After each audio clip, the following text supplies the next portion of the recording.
মানুষের পরিবর্তনের জন্য আন্তরিকতা জরুরি, আগ্রহ থাকতে হয়।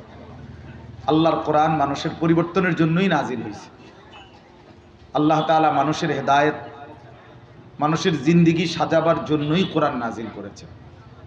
কিন্তু এই ক্ষেত্রে একটা জরুরি বিষয় হলো নিজের মধ্যে গ্রহণ করার মানসিকতা থাকতে হয়। রাসূলুল্লাহ সাল্লাল্লাহু আলাইহি সাল্লাম বলছেন, কিছু মানুষ আছে এমন যে টিলার মাটি, উঁচু নিচু মাটি, যে মাটিটা সমতল না, উঁচা নিচা, এরকম মাটিয়া বৈশিষ্ট্য হলো রাসূলুল্লাহ সাল্লাল্লাহু আলাইহি সাল্লাম বলেন যে এই মাটির উপরে যদি বৃষ্টি পড়ে তো বৃষ্টির পানি পড়লে এই মাটির ভিতরেও কোনো পানি ঢোকে না, আর মাটির উপরেও কোনো পানি জমে না, এটা এমনিই পড়ে যায় কাছে। তো ঠিক তেমনিভাবে, ভাই এটা বন্ধ করুন, নামান এটা। তো ঠিক তেমনিভাবে এই কিছু মানুষ আছে এমন, আল্লাহর কথা বলা হয়, রাসূলুল্লাহ সাল্লাল্লাহু আলাইহি ওয়াসাল্লামের কথা বলা হয়, কিন্তু সে নিজের জন্য কিছু গ্রহণ করে না, অন্যের জন্য কিছু বলে না। এতটাই অপদার্থ যে না নিজের কোনো উপকার করলো না মানুষের কোনো উপকার করলো। এই জন্য এমন না হওয়া। রাসূলুল্লাহ সাল্লাল্লাহু আলাইহি ওয়াসাল্লাম বলছেন,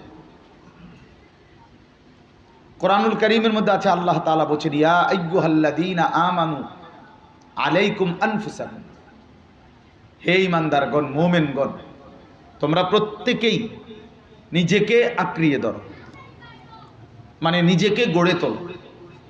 সারা পৃথিবীর ফিকির জরুরি, মানুষের কল্যাণ, মানুষের পরিবর্তন, সমাজের পরিবর্তন, রাষ্ট্রের পরিবর্তন, দেশের পরিবর্তন, সবই দরকার, ঠিক আছে, সবই ঠিক, কিন্তু তার চাইতে বড় জরুরি হলো নিজের সংশোধন, নিজের আপাদমস্তক ঈমান ইসলামের রঙে গড়ে তোলা, নিজেকে পুরা গড়ে তোলা, এটা জরুরি। আলাইকুম আনফুসাকুম, সরাসরি কোরআনের আয়াত, লা ইয়াদুররুকুম মান দাল্লা ইযা ইহতাদাইতুম। আল্লাহ তাআলা বলেন, তোমরা যদি হেদায়েতের উপরে উঠে যাও, নিজেকে যদি গড়ে তোলো, এবার যেই কোনো গোমরা পথভ্রষ্ট ব্যক্তি পৃথিবীর কোনো প্রান্তে তোমারে আর পথ হারা করতে পারবে না, কারণ তোমার কলিজার ভিতরে ঈমান বসে গেছে মজবুতের সাথে, তোমার চোখের সামনে আখিরাত ভাসতেছে, তুমি রাসূলুল্লাহ সাল্লাল্লাহু আলাইহি ওয়াসাল্লামের ভালোবাসা দিলের মধ্যে জমাইছো। এইবার অন্য কেউ যদি বলে, ভাই এই ডিজাইনটা, এই ফ্যাশনটা খুব সুন্দর, মুমিন বলবে, জি না, আমনের ফ্যাশন নিয়ে আমনে ঘাস কাটেন, আমনের ডিজাইন নিয়ে আমনে ঘাস কাটেন মিয়া।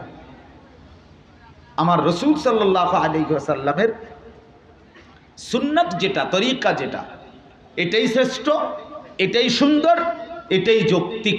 সুবহানাল্লাহ। এই যে এটা কলিজার মধ্যে আগে বসাইতে হয়, এটা এমনি এত সহজ না, আমার জন্য সহজ না, আপনার জন্য সহজ না, এটা দিলের মধ্যে আগে বসাইতে হয়, দিলের মধ্যে বসাইতে হয়। আমরা কিতাবের মধ্যে পড়ছি, রাসূলুল্লাহ সাল্লাল্লাহু আলাইহি ওয়াসাল্লামের বিখ্যাত সাহাবী, আপনারা সবাই নাম জানেন, ইসলামের তৃতীয় খলিফা হযরত সাইয়্যিদুনা উসমান রাদিয়াল্লাহু তাআলা আনহু, নবীজি সাল্লাল্লাহু আলাইহি ওয়াসাল্লাম হুদাইবিয়ার সন্ধির সময় ৬ষ্ঠ হিজরিতে আল্লাহ নবী সাল্লাল্লাহু আলাইহি সাল্লাম মদিনা থেকে উমরার জন্য সাহাবীদের ১৪-১৫০০ সাহাবী নিয়ে উমরা আদায় করার জন্য মক্কা শরীফ রওনা দিয়েছিলেন। কিন্তু মক্কা শরীফ ঢুকবার আগে হুদাইবিয়া নামক একটা জায়গায় বাধাপ্রাপ্ত হয়েছেন, আর ভিতরে যাইতে পারেন নাই। তো মক্কার কুরাইশ কাফেররা বাধা দিছে, তাদের সাথে কথাবার্তা বলার জন্য, সমঝোতা করার জন্য যে কি করা। তো এই সমঝোতা, কথাবার্তা, বিষয়টা নিয়ে পর্যালোচনা করা, এর জন্য আল্লাহ নবী সাল্লাল্লাহু আলাইহি ওয়াসাল্লাম হযরত উসমান রাদিয়াল্লাহু তাআলা আনহুকে পাঠাইছেন যে তুমি গিয়ে তাদের সাথে কথা বলো যে আমরা এইবার যুদ্ধ করতে আসি নাই, আমরা ইতিপূর্বে বদরের যুদ্ধ করছি, উহুদের যুদ্ধ করছি, খন্দকের যুদ্ধ করছি, ঠিক আছে, সবই করছি, তোমরাও করছো, আমরাও যুদ্ধ করছি, কিন্তু আজকে আমরা যুদ্ধ করতে আসিনি, আমরা আসছি আল্লাহর ঘর তাওয়াফ করব, সাফা মারওয়া সাই করব, মাথা মুন্ডন করব, খালাস। উমরা মানে 3-4 ঘন্টার কাজ। এতটুকু শেষ হইলে আমরা আবার আমগো পথে মদিনায় ফেরত যাব। আমরা কোনো প্রস্তুতিও নিয়ে আসি নাই, আমাদের সাথে যুদ্ধের কোনো সাজ সরঞ্জামও নাই। কাজে তোমরা আমগরে বাধা দিও না, এইটা বিস্তারিত বুঝাইয়া বলার জন্য প্রতিনিধি হিসাবে, দূত হিসাবে আল্লাহ নবী সাল্লাল্লাহু আলাইহি ওয়াসাল্লাম উসমান রাদিয়াল্লাহু তাআলা আনহুকে পাঠাইছেন।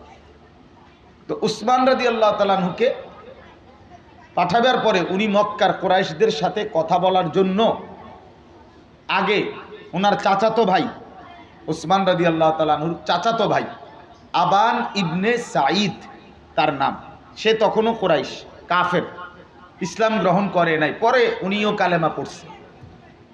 তো এই আবান ইবনে সাঈদকে আগে খবর দিছে আলগা। তো সে আগাইয়া আসছে, ওসমান রাদিয়াল্লাহু তাআলা আনহুকে রিসিভ করছে। তো হযরত ওসমান রাদিয়াল্লাহু তাআলা আনহু বলছেন, আমি রাসূলুল্লাহ সাল্লাল্লাহু আলাইহি সাল্লামের পক্ষ থেকে তোমাদের কুরাইশ নেতৃবৃন্দের সাথে কথা বলার জন্য আসছি, তুমি ব্যবস্থা করে দাও, মানে তুমি তাদেরকে একত্র করো, যেহেতু তুমিও তো লিডার, তো তুমি ডাকো তা করে, আমি কথা বলবো তাদের সাথে। দেখেন আমার যে উদ্দেশ্যটা বলা, আবান ইবনে সাঈদ সে তো কাফের, তো সে ওসমান রাদিয়াল্লাহু তাআলা আনহুর চেহারার দিকে তাকাইছে, উপরে নিচে তাকাইছে, তাকাইয়া দেখছে ওসমান রাদিয়াল্লাহু তাআলা আনহুর পরনের লুঙ্গি টাকনুর অনেক উপরে, গোড়ালির উপরে।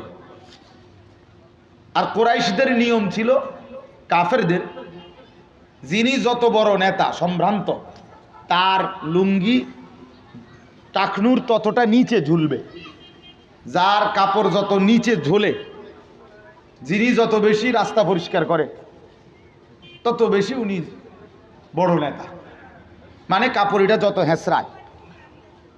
তো এই তুলনায় আবান ইবনে সাঈদ অবাক হয়ে গেছে এটা দেখা, বলতেছে, উসমান তুমি যখন ইসলাম গ্রহণ করো নাই তখন তো তুমি আমাদের মক্কার কুরাইশদের মধ্যে অনেক সম্ভ্রান্ত নেতা ছিলা, অনেক সিনিয়র নেতা ছিলা। আজকে দেখো ইসলাম গ্রহণ করার কারণে তুমি তো মনে হয় এখনো কোনো ওয়ার্ডের বা মেম্বরি পদও মনে পাও নাই, বুঝলেন?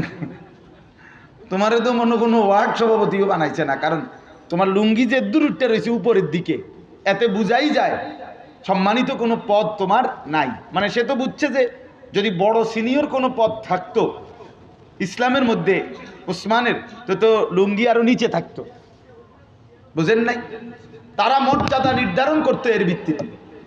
তো তিনি বললেন, আবান ইবনে সাঈদ উসমান রাদিয়াল্লাহু তাআলা আনহুকে, তুমি দয়া করে কুরাইশদের সাথে কথা বলার আগেই এখনই তোমার লুঙ্গি টাকনুর নিচে নামায় নাও, তাহলে তারা তোমাকে সম্ভ্রান্ত নেতা হিসাবে সম্মান করে কথা বলবে।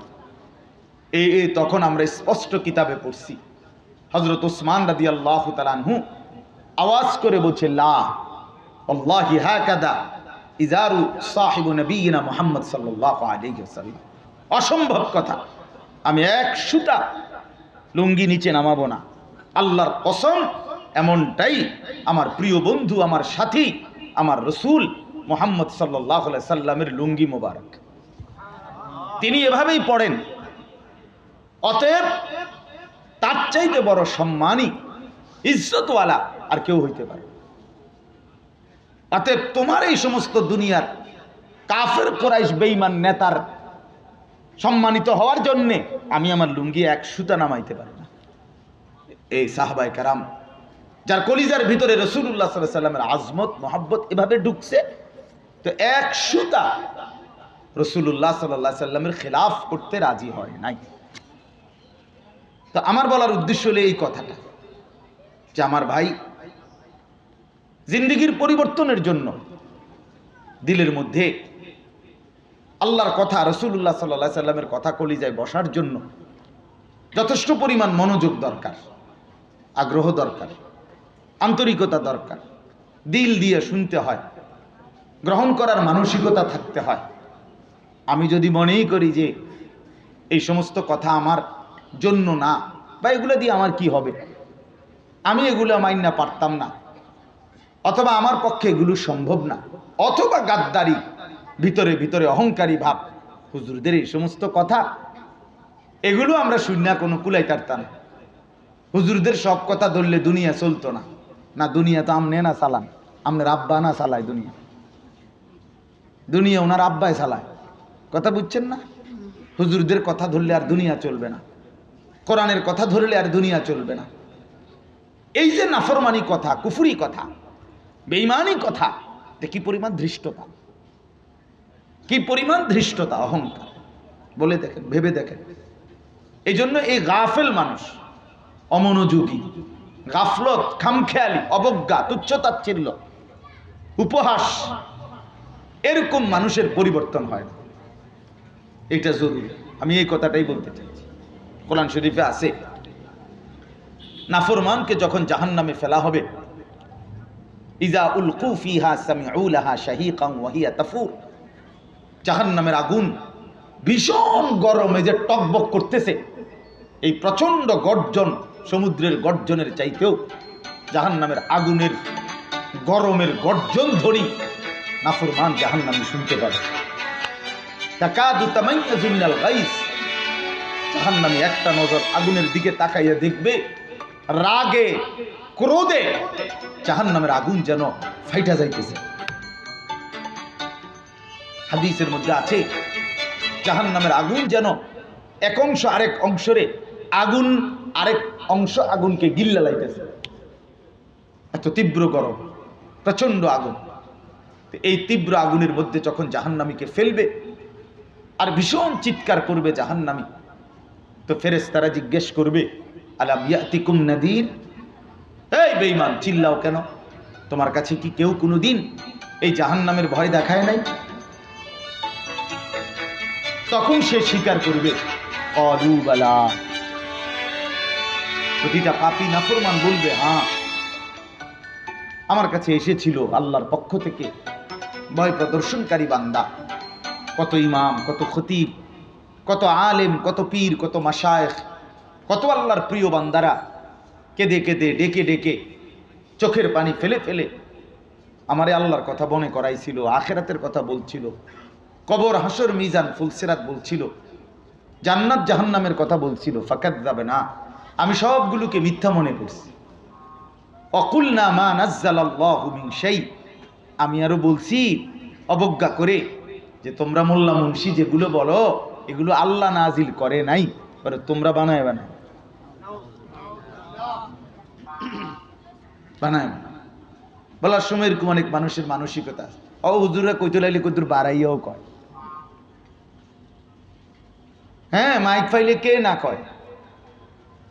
এই যে এই সমস্ত কথার কি অর্থ আছে বলে? তো সে বলবে, আমি মনে করছি, আমি আরো বলছি এগুলো আল্লাহ নাজিল করে নাই।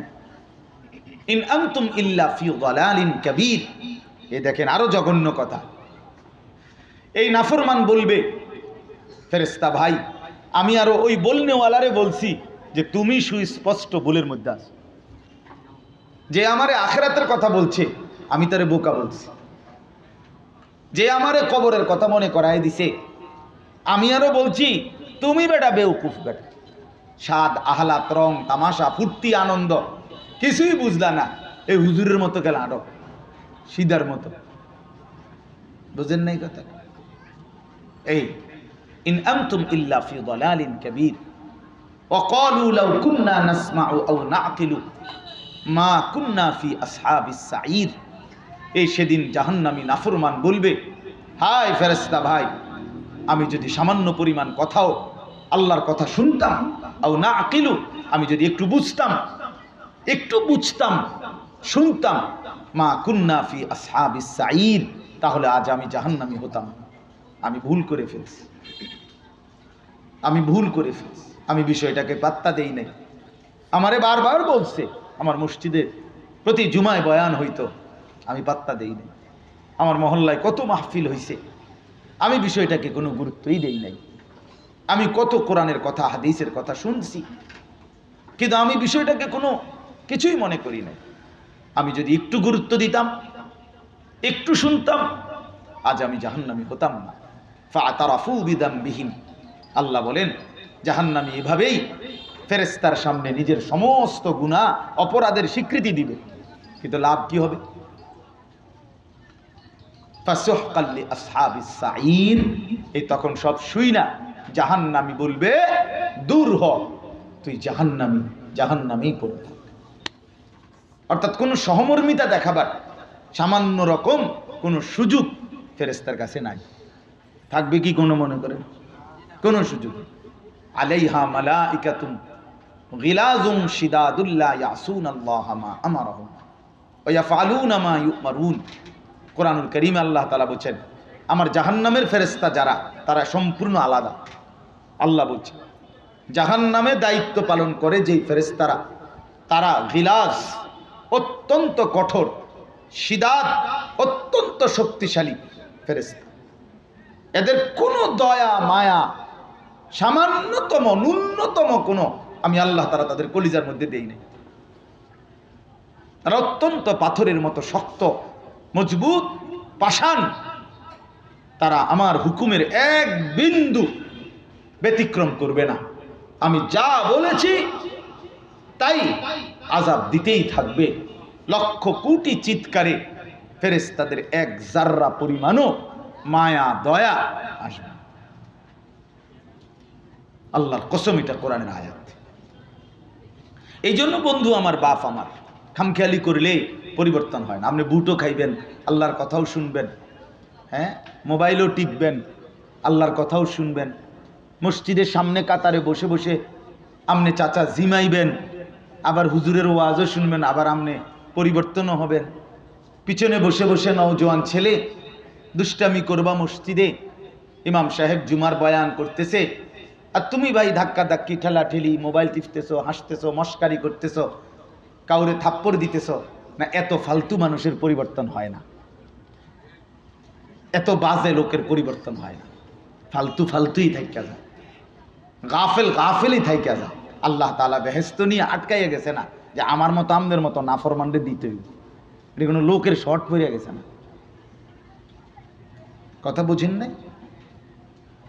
লোকের শর্ট পড়ে নাই।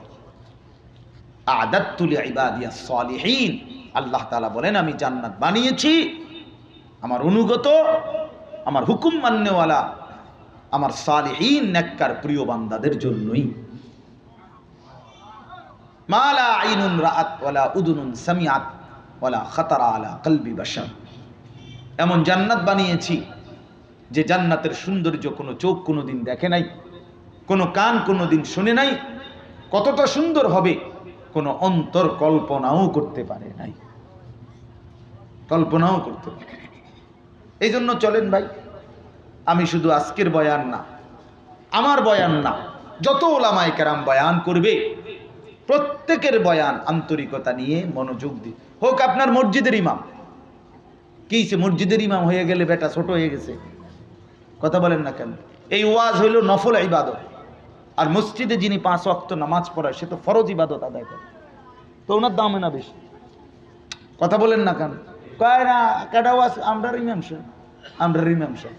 তা আমরার ইমাম সাহেব বলি কি হইছে? বেটা পচে গেছে না, আলগা হুজুর আনতে চাঁদের দেশের থেকে হুজুর, একদম ট্রাকে করে হুজুর আনতে,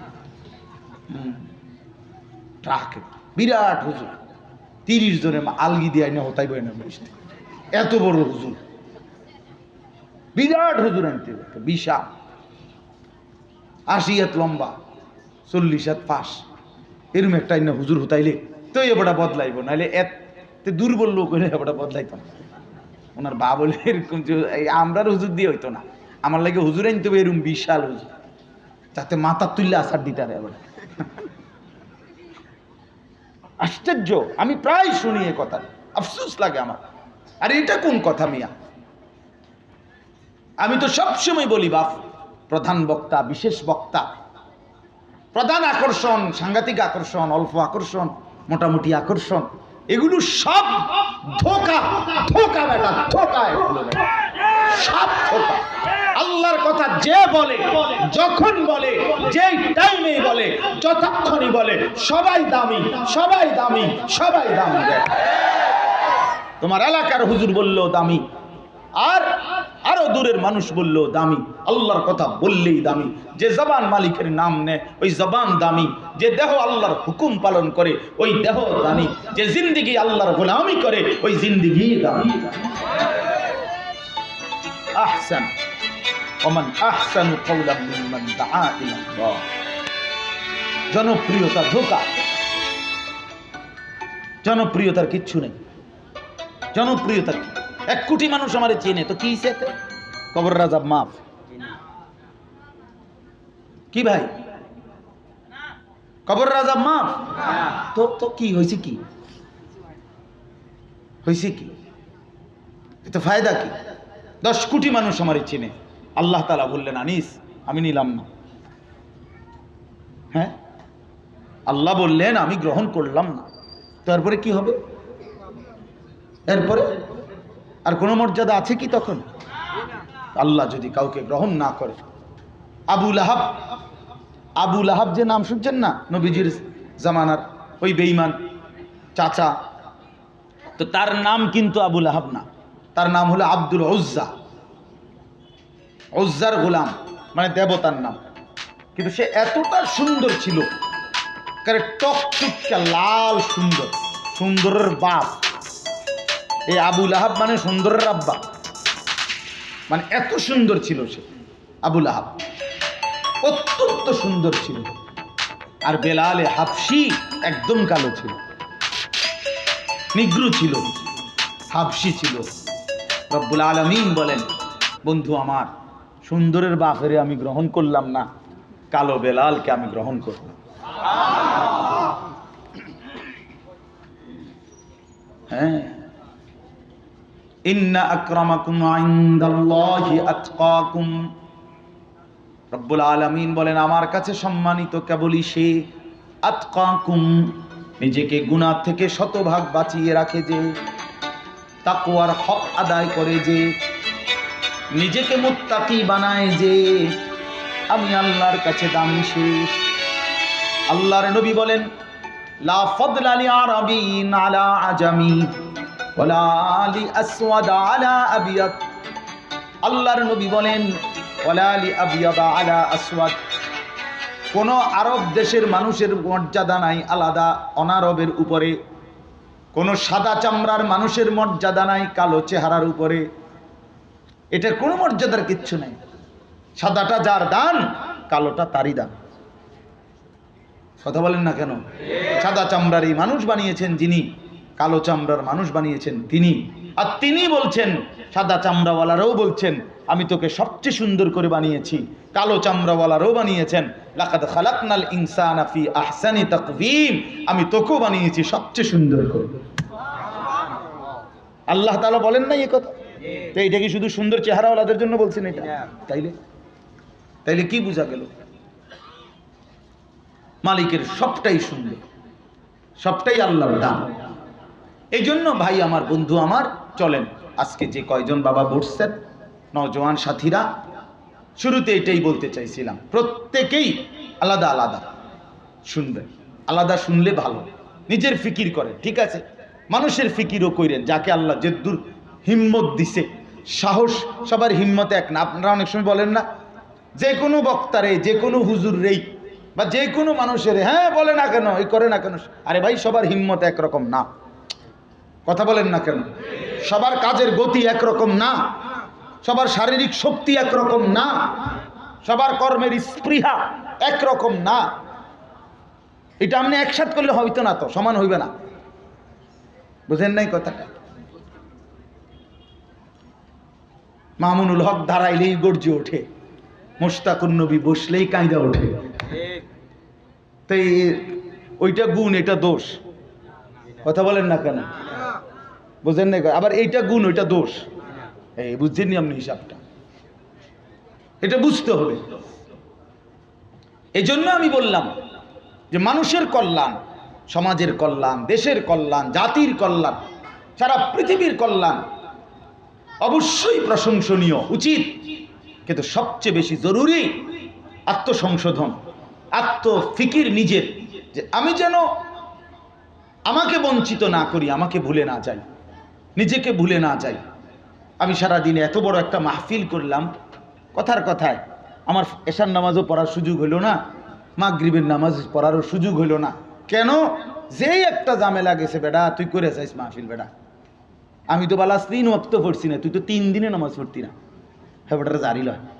আরে বাপরে, আপনার কারামতি এটা, আপনি 3 ওয়াক্ত না পড়ে 60% আপনার অনেক বড় বুজুর্গি। তো এটা হইল নি কথাটা, বলে এটা ইনসাফ হইল? এই কথাটা আমি বুঝাইতে চাই যে কোনোভাবেই নিজেকে ভুলা যাবে না, নিজেকে ভুলা যাবে। কোন নবী, নবীদের চাইতে মানুষের কল্যাণ, মানুষের জন্য ভাবনা আর কারো মধ্যে ছিল বেশি? কথা বলেন না? কিন্তু সেই প্রত্যেক নবী মানুষের কল্যাণে বিভোর ছিলেন, মানুষের কল্যাণে পাগল পারা ছিলেন। প্রতিটা মানুষ আল্লাহর দিকে ফিরে আসুক, দুয়ারে দুয়ারে দুয়ারে দুয়ারে প্রত্যেক নবী মানুষকে আল্লাহর দিকে ফেরাবার চেষ্টা করছেন। কিতাবের মধ্যে আছে প্রত্যেক নবী নিজ কওমের মাধ্যমে জুলুমের শিকার হয়েছেন, নির্যাতিত হয়েছেন, রক্ত ঝরিয়েছেন, বেহুশ হয়ে পড়েছিলেন, কিন্তু প্রত্যেক নবী তারপরেও শেষ দিন পর্যন্ত মানুষকে আল্লাহর দিকে ফেরাবার চেষ্টা করছেন। কিন্তু এরপরেও সকল নবী আলাদাভাবে নিজের জন্য ফিকির রাখছেন, নিজের আখেরাত, নিজের কবর, নিজের পরকাল, নিজের হাসরের মাঠের ব্যাপারে বিশ্বাস করেন। নবীরা আলাদাভাবে ফিকির রাখছেন। হাদিসের মধ্যে আছে নূহ আলাইহিস সালামের মতো নবী 950 বছর যিনি মানুষের জন্য কাঁদছেন, ফালা হাদিয়া লাহু ওয়া নাশহাদু আন লা ইলাহা ইল্লাল্লাহু ওয়াহদাহু লা শারীকা লাহু ওয়া নাশহাদু আন্না সাইয়্যিদানা ওয়া হাবিবানা ওয়া মাওলানা মুহাম্মাদান আবদুহু ওয়া রাসূলুহু। আম্মা বা'দ فأعوذ بالله من الشيطان الرجيم. بسم الله الرحمن الرحيم.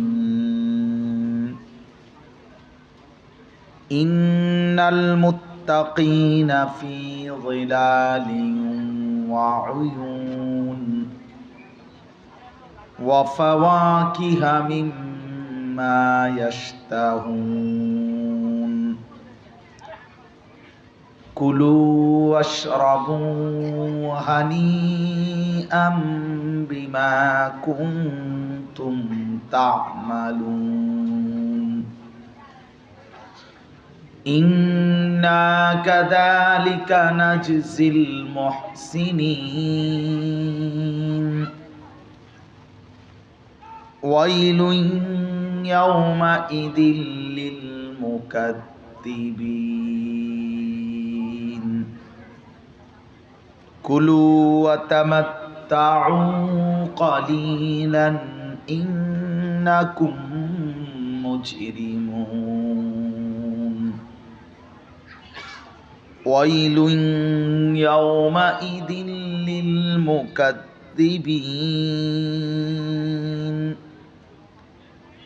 وإذا قيل لهم اركعوا لا يركعون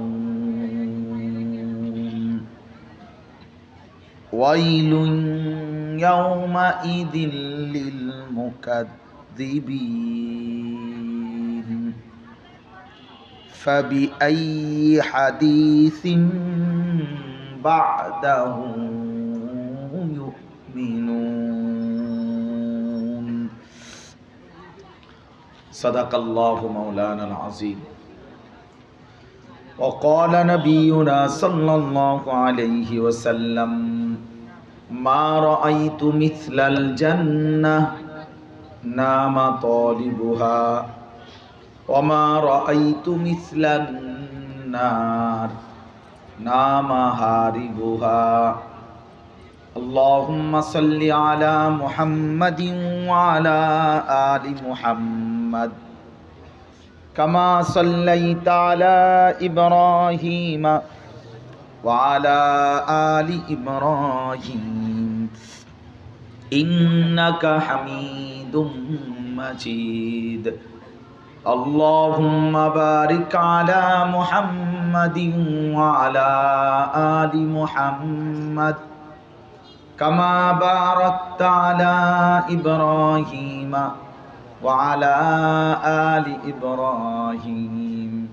إنك حميد مجيد سبحانك لا علم لنا إلا ما علمتنا إنك أنت العليم الحكيم হাজি সাহেব এনে আসেন এনে আসে বসেন না এনে জায়গা আছে তো ওরা জায়গা আসেন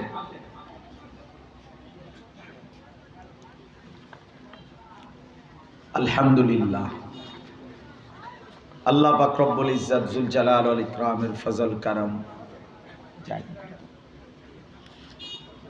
রব্বুল আলামিনের অপরিসীম ইহসান মেহেরবানি দয়া আল্লাহ তাআলা আমাদেরকে আজ 24 অক্টোবর 2024 রোজ বৃহস্পতিবার কুমিল্লা জেলা সদর দক্ষিণ তুলাতুলি বাইতুল আমান জামে মসজিদের উদ্যোগে আজকের এই মোতাবারক ওয়াজ ও দোয়ার মাহফিলে আল্লাহ তাআলাই আমাদেরকে আসবার বসবার আল্লাহর জন্যই জমা হওয়ার তৌফিক দান করেছেন এই জন্য সকলেই বলি আলহামদুলিল্লাহ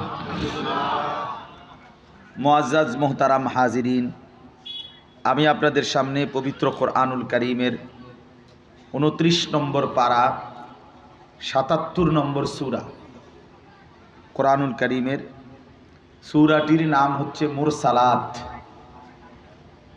এই সূরার শেষ 41 থেকে 50 এই 10টি আয়াত তেলাওয়াত করেছি অর্থাৎ মোট সূরাটার মধ্যে 50টি আয়াত তো শেষের 10 আয়াত এই মুহূর্তে আপনাদের সামনে আমি তেলাওয়াত করেছি এই ছোট ছোট আয়াত আপনারা শুনলেন একটু আগে এই আয়াতগুলোকে সামনে রেখেই ইনশাআল্লাহ সামান্য তরজমা এবং অল্প কিছু কথাই আমরা আপনাদের সামনে আরজ করতে চাই আল্লাহ তাআলা আমাদেরকে তৌফিক দান করেন প্রথম কথা হলো দয়া করে আমরা যদি সবাই যে কয়জনই বসছি আন্তরিকতার সাথে আলাদা শুনি যে আমারটা আমার দরকার আমার শোনা দরকার আমার মানা দরকার আল্লাহর কথা আমার গ্রহণ করা দরকার এই মানসিকতা নিয়ে যদি শুনেন বাস্তবিক অর্থেই উপকার হবে